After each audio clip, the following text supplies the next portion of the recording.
Good morning students, एक और नई वीडियो में आपका वेलकम है जी। तो इस वीडियो में मैं आपके साथ डिस्कस करूंगा आंसर की जो चैप्टर है the world of limitless possibilities.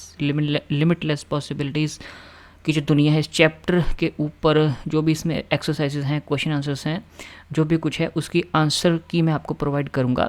तो हम NCERT की क्लास 9th की इंग्लिश के लिए नई बुक जो है उससे गो थ्रू हो रहे हैं, कावेरी जो बुक का नाम है। इसके ऊपर पूरी डिटेल्ड वीडियोस चैप्टर की पोएम्स की एक्सप्लेनेशन के ऊपर ऑलरेडी बन चुकी हैं, उनका लिंक इस वीडियो के डिस्क्रिप्शन में मिल जाएगा। और जो भी आंसर कीज़ मैं प्रोवाइड कर रहा हूँ इन पोएम्स की, चैप्टर्स की, कावेरी बुक की क्लास 9th इंग्लिश की, उनका लिंक भी मैं आपको इसी वीडियो के डिस्क्रिप्शन बॉक्स में प्रोवाइड कर दूंगा, आप चेकआउट कर सकते हैं। तो आइए देखते हैं चैप्टर 5 जो है the world of limitless possibilities, इसमें क्या क्वेश्चंस हैं। तो सबसे पहले रिफ्लेक्ट एंड रिस्पॉन्ड का है, ठीक है। पिक्चर दी गई है शीतल देवी की, पैरा आर्चर हैं, ये सब कुछ इन्फॉर्मेशन दी गई है, ये उनकी इमेज दी गई है एक। तो इससे संबंधित आपको 3 क्वेश्चन पूछे गए हैं कि पिक्चर को केयरफुली देखें, ठीक है। फिर कुछ क्वेश्चंस पूछे गए हैं, तो इनका आंसर आपका क्या है। जो पहला क्वेश्चन है कि लुक एट द पिक्चर, ठीक है, और अपनी ऑब्जर्वेशन को शेयर करो, इसका आपका पहला जो आंसर है वो ये रहा, ऑब्जर्वेशन फ्रॉम द पिक्चर, ये सारा आंसर है। तो मैं आपको पूरी डिटेल में एक्सप्लेन नहीं करूँगा मीनिंग आंसर का, ठीक है, क्यों आया। मैं सिर्फ आपको एक जर्नल आंसर की प्रोवाइड कर रहा हूँ इन एक्सरसाइजेस की, ठीक है जी। पहले क्वेश्चन का आंसर ये रहा। उसके बाद आपका सेकंड क्वेश्चन कि does this personality inspire you, और आपने एक्सप्लेन करना है। इस क्वेश्चन का आंसर आपका ये रहा, पर्सनैलिटी वाले का, ठीक है जी। फर्स्ट क्वेश्चन का आंसर आपको मिल गया, सेकंड का मिल गया, और जो थर्ड क्वेश्चन है कैप्शन देनी है पिक्चर को, उसका आंसर आपका ये रहा, कैप्शन फॉर द पिक्चर। 2 हैं, या no limits only possibilities caption दे सकते हो, या फिर स्ट्रेंथ बियॉन्ड बाउंड्रीज, ये कैप्शन आप दे सकते हो, ठीक है जी। फिर उसके बाद आपको कहाँ पे मिलते हैं क्वेश्चंस, ये रहा नीचे, ये टेबल आपने कंप्लीट करना है, ठीक है। पैरालंपिक्स के बारे में है, व्हाट आई नो, क्या मुझे पता है पैरालंपिक्स के बारे में, और क्या मैं जानना चाहता हूँ, सेकंड क्वेश्चन का आंसर आपका। तो व्हाट आई नो का ये आपके 3 पॉइंट्स आपको दिए गए हैं, और what I want to know के 3 पॉइंट्स ये आपको दिए गए हैं। तो व्हाट आई नो में मुझे पता है पैरालंपिक्स एक इंटरनेशनल, ठीक है, स्पोर्ट्स इवेंट है उन एथलीट्स के लिए जो डिसेबल्ड हैं, चाहे मेंटली चाहे फिजिकली, जो दिव्यांग लोग हैं। और ये मुझे पता है, और मैं जानना क्या चाहता हूँ कि पैरालंपिक्स के लिए डिसेबल्ड जो एथलीट्स हैं उनकी सिलेक्शन प्रोसेस क्या है, वो सिलेक्ट कैसे किए जाते हैं, ठीक है। ये आपका आंसर हो गया, वो पैरालंपिक्स टेबल का जो क्वेश्चन था। अगले क्वेश्चंस आपको कहाँ पे दिए गए हैं, हाँ ये रहे, ये चेक योर अंडरस्टैंडिंग में फिर आपको टेबल दिया गया है जो इंटरव्यू हुआ था, चैप्टर में इंटरव्यू दिया गया है डॉक्टर दीपा मलिक का, उससे संबंधित आपको ये एक फैक्ट टेबल दिया गया है, ठीक है। तो इसमें कितने पॉइंट्स हैं, 7 पॉइंट्स हैं। ये 5th क्वेश्चन के 2 पॉइंट्स, 6th के 3, 7th के 2, ठीक है। ये 1 to 7 पॉइंट्स हैं आपके टेबल के फॉर्म में। तो ये आपके फैक्ट टेबल के ये सारे आंसर्स हैं, ठीक है जी। ये 1st से लेके 7 तक आपके सारे आंसर हैं। जैसे अवार्ड्स 1 जो दीपा मलिक हैं, उन्होंने कौन कौन से 3 अवार्ड 1 किए हैं, 6th के 1 to 3 आंसर्स आपके फिर ये रहे, खेल रत्न, अर्जुन अवार्ड, पद्मश्री, ठीक है। ये आपके फैक्ट टेबल के आंसर रहे, आप देख सकते हैं। तो उसके बाद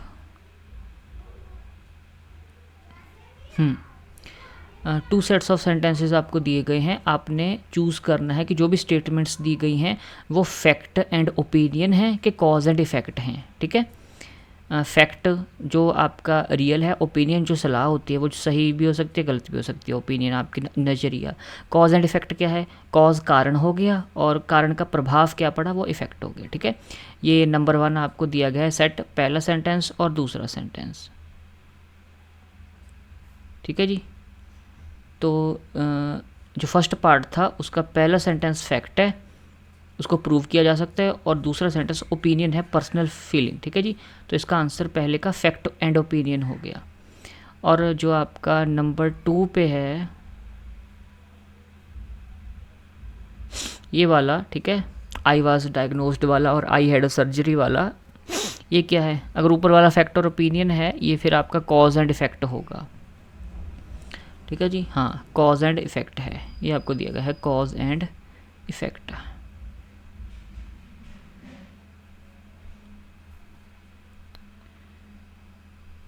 उसके बाद क्या है, थर्ड क्वेश्चन, ठीक है। तो थर्ड क्वेश्चन में आपको क्या गया है, थर्ड क्वेश्चन में आपको ये फर्स्ट एंड सेकंड ये दिए गए हैं आपको, ठीक है, लाइंस दी गई हैं, और इसमें कहा गया है कि जो ये बॉक्स दिया गया है इसमें आपने नंबर 1 या नंबर 2 फिल करना है। अगर ये डॉक्टर दीपा मलिक वाला सेंटेंस और इट इज़ बिलीव्ड वाला सेंटेंस कॉज एंड इफेक्ट है तो बॉक्स में 1 आएगा, अगर फैक्ट एंड ओपिनियन है तो 2 आएगा, ठीक है जी। तो पहले क्वेश्चन में आपका फैक्ट एंड ओपिनियन है, ठीक है, दूसरा आपका कॉज एंड इफेक्ट है।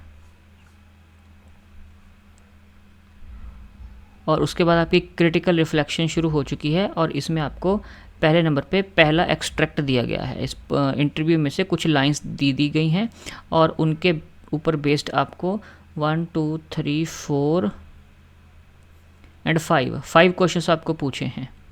तो पहले एक्सट्रैक्ट का जो आंसर्स हैं वो पहले क्वेश्चन का आंसर ये रहा, सेकंड का आंसर आपका ये रहा, थर्ड का आंसर आपका ये रहा, ठीक है जी। और नंबर 4 एंड 5 का आंसर आपका ये रहा, आप देख सकते हैं। फिर आपका ये एक्सट्रैक्ट नंबर 2 है, ऑनेस्टली आई फील वाला, इसके भी क्वेश्चन नंबर 1 है,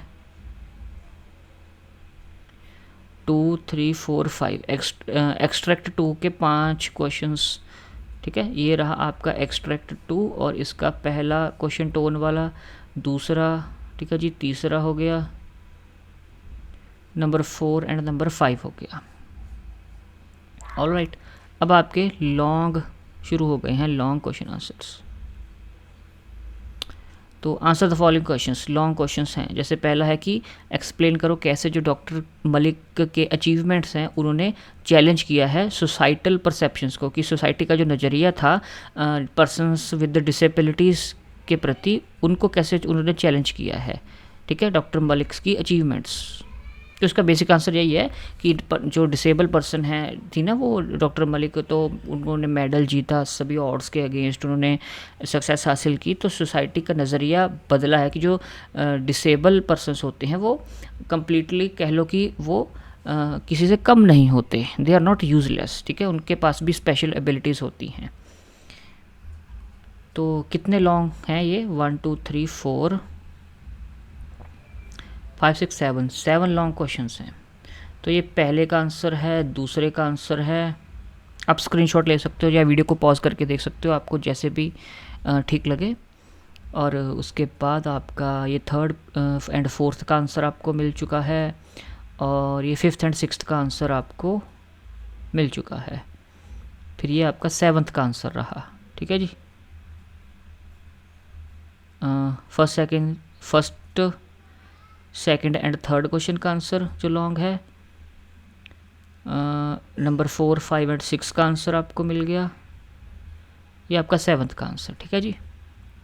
उसके बाद कोई वोकेबुलरी की एक्सरसाइजेज आपको दी गई हैं, वोकेबुलरी एंड स्ट्रक्चर्स। तो आपको कॉलम 1 और कॉलम 2 आपको दिया गया है, ठीक है। कॉलम वन में आपके वो फ्रेजेस दिए गए हैं और उनके मतलब के साथ आपको मैच करना है जो कॉलम नंबर 2 में है, ठीक है जी। तो ये कितने हैं, 5 हैं, ठीक है, 5 तक हैं। तो ये आपको आंसर दिया गया है कि पहले का आंसर थर्ड है, पहले का आंसर थर्ड है, यानी कि डिफाई द ऑड्स जो पहला है उसका मतलब होता है सक्सीड होना किसी ऐसे काम में व्हेन मोस्ट पीपल थिंक कि फेलियर होगा, कि किसी चीज़ में लगता है लोगों को कि आप तो फेल हो गए लेकिन आपको सक्सेस मिल गई, तो आपने क्या किए, आपने ऑड्स को डिफाई कर दिया, ठीक है, डिफाई द ऑड्स। तो ये मैच द फ्रेजेस के आपके 1 to 5 के सारे आंसर्स आपको ये दिए गए हैं।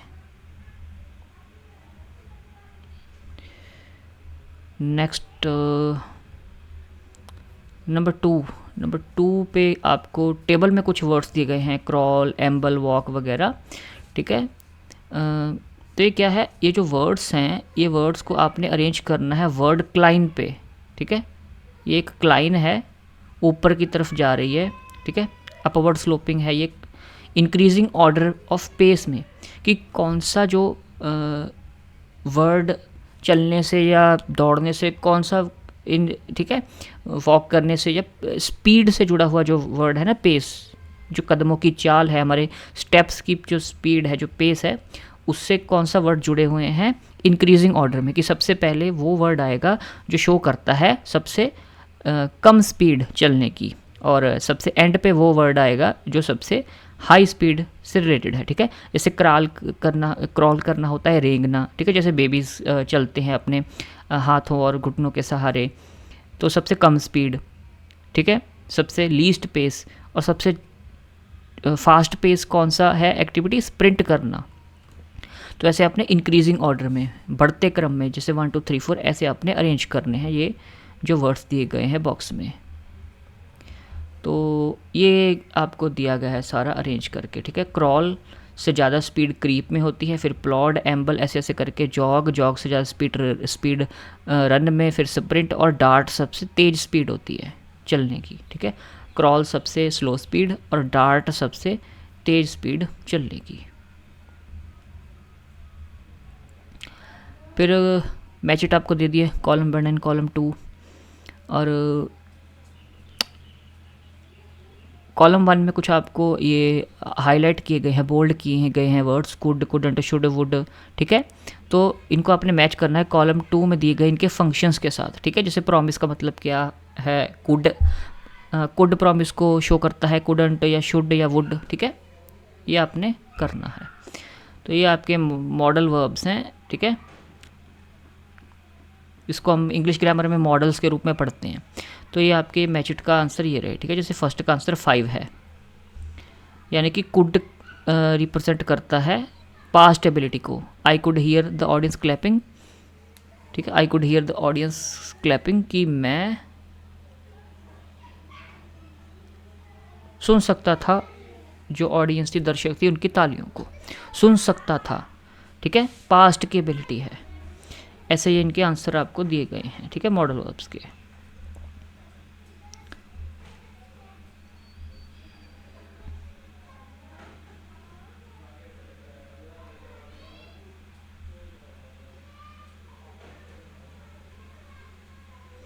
ये आपको टेबल दिया गया है, मॉडल वर्ब्स दिए गए हैं और उनके फंक्शंस, ठीक है। जैसे कुडंट जो मॉडल वर्ब है वो शो करता है इनएबिलिटी को, कि कोई ऐसा काम जो आप कर नहीं सकते।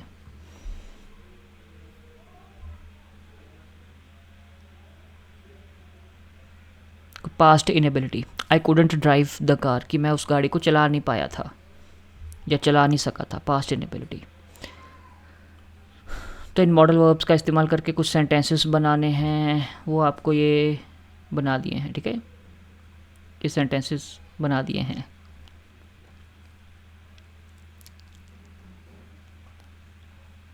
जैसे शुड जो मॉडल वर्ब है उसके दो फंक्शंस हैं, प्रोबेबिलिटी क्या भी दिखाता है और एडवाइस भी देता है, ठीक है। जैसे एडवाइस वाला हो गया, यू शुड स्टडी रेगुलरली, आपको रोज़ पढ़ाई करनी चाहिए। ये आपको एग्जाम्पल सेंटेंसेस दिए गए हैं, ठीक है, ये 4, कुड शुड वुड। उसके बाद आपका ग्रामर का पोर्शन कुछ शुरू होता है।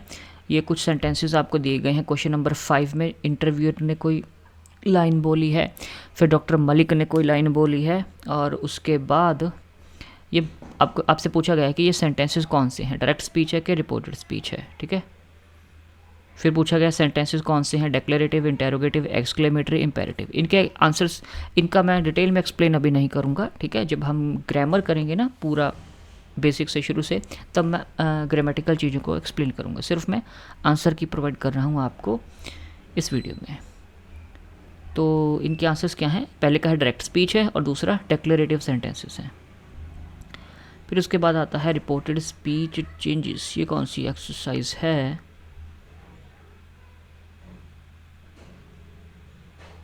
हाँ,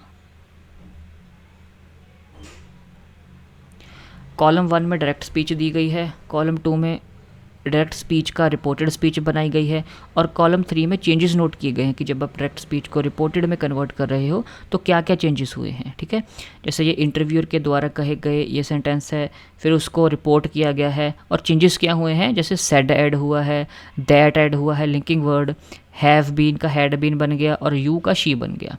फिर आपने ऐसे ही बताना है, ठीक है, ये आपको सेंटेंस दिए गए हैं कि इसमें क्या क्या चेंजेस हुए हैं। जैसे ये 3rd एंड 6th आपको पॉइंट्स फिल करके दिए गए हैं कि आई का शी बन गया, जो आई प्रोनाउन था वो उसका शी बन गया, डिसाइडेड का हैड डिसाइडेड बन गया, ठीक है, टेंस चेंज हो गया, पास्ट टेंस से पास्ट परफेक्ट टेंस बन गया। ठीक है, तो ये चेंजेस आपने बताने हैं। ठीक है, ये वाले सेंटेंस में क्या चेंजेस हुए हैं, इस वाले सेंटेंस में क्या चेंजेस हुए हैं, ये आपने बताने हैं।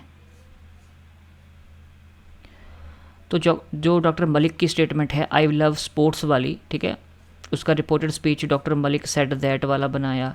ठीक है, I love sports doctor Malik said that, इसका आपका 1 to 6 का आंसर क्या है,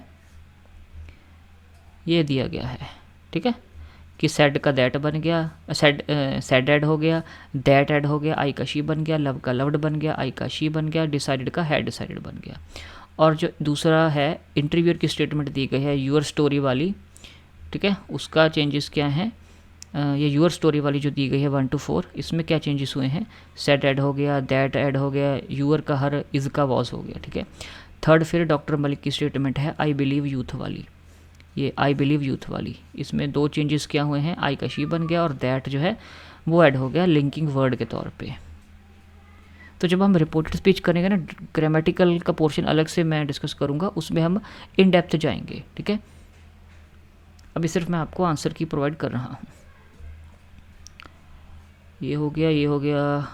ठीक है जी, नेक्स्ट हमारे पास क्या है, ये आपको कुछ कन्वर्सेशन दी गई है 6th क्वेश्चन में, सिया तरुण के बीच में कुछ कन्वर्सेशन के सेंटेंसेस दिए गए हैं और इन कन्वर्सेशन के ऊपर बेस्ड ये ब्लैंक्स दी गई हैं आपको 1 to 4 ब्लैंक्स ही हैं। हाँ, और इन कन्वर्सेशन से संबंधित आपको ये ब्लैंक्स दी गई हैं और इनमें आपने रिपोर्टेड स्पीच को ध्यान में रखते हुए कन्वर्सेशन को डायरेक्ट स्पीच को यानी कि इनडायरेक्ट स्पीच यानी कि रिपोर्टेड स्पीच में कन्वर्ट करना है। रिपोर्टेड स्पीच को ही इनडायरेक्ट स्पीच कहते हैं।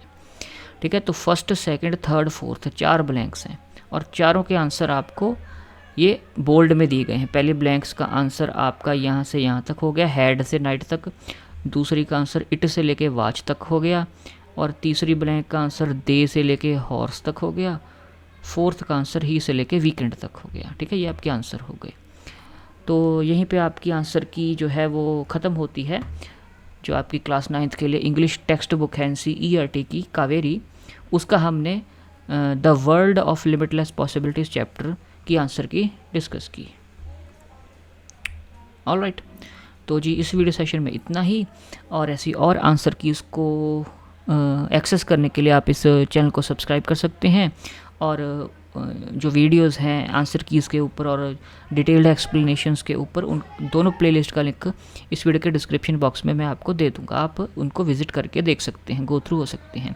चैनल को सब्सक्राइब कर लीजिएगा, अपने दोस्तों के साथ लिंक शेयर कर दीजिएगा, स्टेटस डाल सकते हैं आप अपने व्हाट्सएप के। 9th क्लास के CBSE स्टूडेंट्स को, आप अपने फ्रेंड्स को ये वीडियोज़ शेयर कर सकते हैं उनकी हेल्प के तौर पर। तो थैंक यू वेरी मच।